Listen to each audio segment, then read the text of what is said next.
কলকাতার new market এলাকার হোটেলে অগ্নিকাণ্ডে নিহত ৮ বাংলাদেশির মরদেহ সব প্রক্রিয়া শেষে দ্রুতই দেশে পাঠানোর ব্যবস্থা করা হবে বলে জানিয়েছেন বাংলাদেশের ডেপুটি হাইকমিশনার মোহাম্মদ খালেদ। বাংলাদেশি নাগরিকদের জন্য কলকাতায় দূতাবাস ২৪ ঘণ্টা খোলা থাকবে বলেও তিনি জানিয়েছেন। আজ ভোররাতের এই ঘটনায় একজনকে আটক করেছে কলকাতা পুলিশ। এখন পর্যন্ত ৯ জনের মৃত্যুর কথা জানিয়েছে কর্তৃপক্ষ। আরও জানাচ্ছেন চৈতি সরওয়ার। কলকাতা প্রাণকেন্দ্র নিউ মার্কেট এলাকার মির্জা গালিব স্ট্রিটের একটি হোটেলে আগুনে নিহতদের মধ্যে কয়েকজনের পরিচয় নিশ্চিত করেছে কর্তৃপক্ষ। বাকিদের শনাক্ত করতে কাজ করছে স্থানীয় পুলিশ। বাংলাদেশি নাগরিকদের বিষয়ে তথ্য সংগ্রহে কলকাতায় বাংলাদেশ উপ হাই কমিশনও যোগাযোগ রাখছে হাসপাতাল ও পুলিশের সাথে।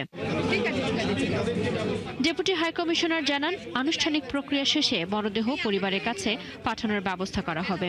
একই সাথে বাংলাদেশি নাগরিকদের স্বজনদের জন্য সার্বক্ষণিক যোগাযোগের ব্যবস্থা করেছে উপ হাই কমিশন। দূতাবাস ২৪ ঘণ্টা এই যারা আহত হয়েছে তাদের সহায়তার জন্য খোলা থাকবে এবং আমরা সবসময় তাদের আত্মীয়স্বজনের সঙ্গে যোগাযোগ করার চেষ্টা করছি।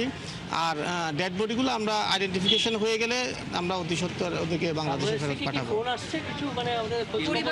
হ্যাঁ, পরিবারের সদস্যরা আমাদের পররাষ্ট্র মন্ত্রণালয়, প্রবাসী কল্যাণ মন্ত্রণালয়, তারা সবাই যোগাযোগ রাখছেন। আমরা ২৪ ঘণ্টা তাদের সঙ্গে কানেকশনে আছি আর কি। বুধবার ভোররাতের দিকে নিউ মার্কেটের মির্জা গালিব স্ট্রিটের একটি ৫তলা ভবনে আগুন লাগে। ভবনটিতে একাধিক হোটেল ও গেস্ট হাউস ছিল।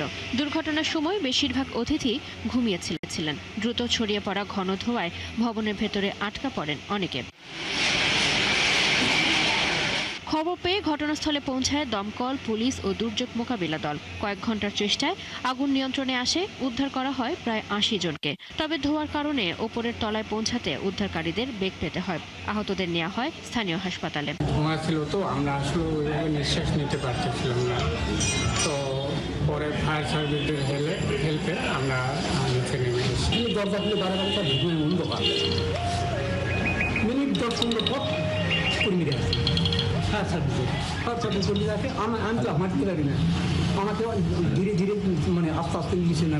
প্রাথমিকভাবে এসি থেকে আগুন লেগেছে বলা হলেও আসল কারণ এখনো নিশ্চিত নয়।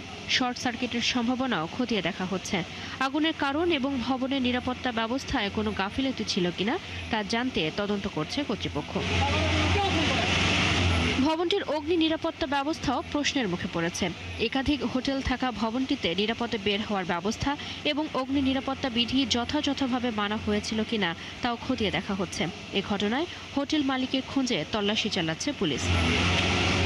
চৈতি সরওয়ার, ৭১।